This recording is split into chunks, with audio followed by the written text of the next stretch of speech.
ang ligasiya ni Governor Dudu Cagas dili pwede nga dili na ipadayon, dili pwede nga ihatag nato natong uban nga manggubaay og proyekto. Unang giguba sa ilang paglingkod atong panahon nga sila gisulayan sa katawhan ang atong arko. Ilang giguba. Pagguba nila na nagtuo tag pulihan, wala gyud pulihe. Usa maning mga tawhana. Sunod ilang giguba sa ilang administrasyon ang kanang Davao del Sur Sports Complex.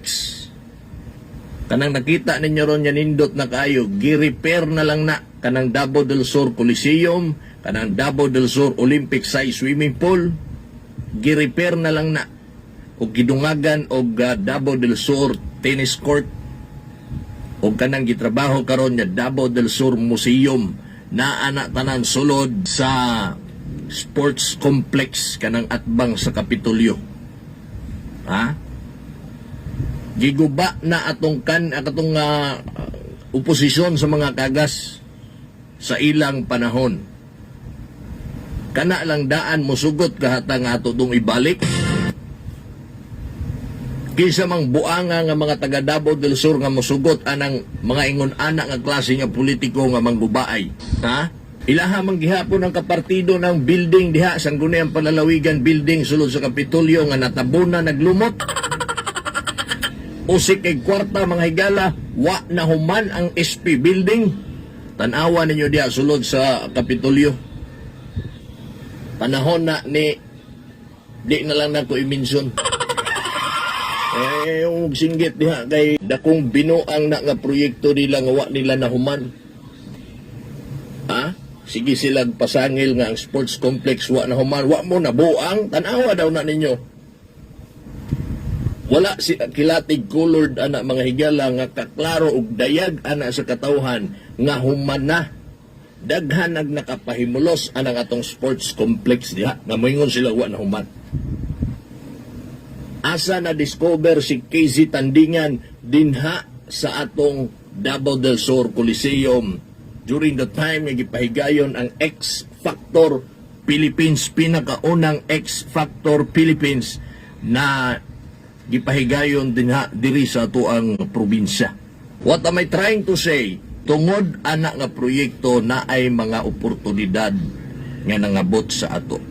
Na ay mga na-discover nga mga talentado, manayaw, mukanta, o bisag unsa nga mga talent nga na-discover. Nakapadula og PBA kapila kahigayon na.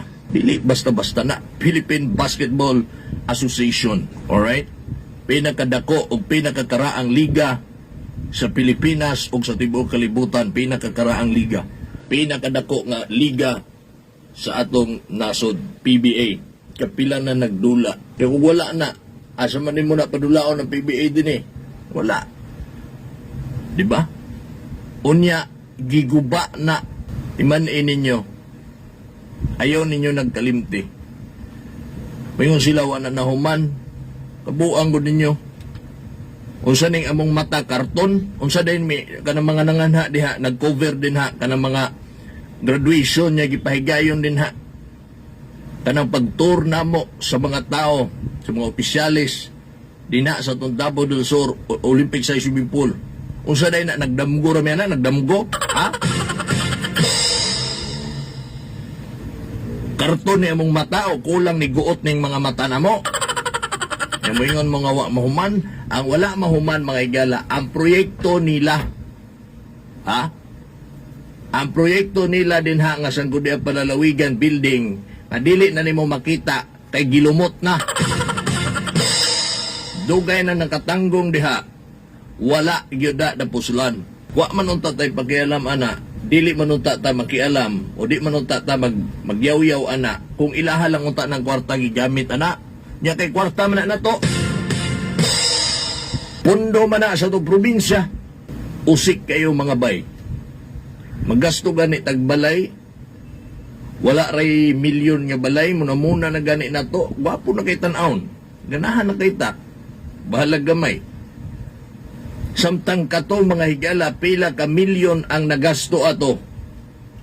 gilumot o wa na puslan, sayang kayo. Mabitaw gani nga dapat ka na i-preserve ng proyektuhan na kanang SP building nila. Yawa na human, dapat anak itabunan na og glass. I-preserve ba? Ha? Para inignay mag-tour, mga tagalaing lugar mo, bisita sa itong Kapitolyo, giglas lagi ni. Oh, maunay simbolo, ha? Sa administrasyon ni, sa panahon nila ni, ha? Grabe ka kurakot. Simbolo sa ilang pagkakurap, mao nang dili na ipagbuba na din na. Ipakita na sa mga tao, dayag sa mga tao na, proyekto nga tinuod nyawa na human. Okay? So dili ta na,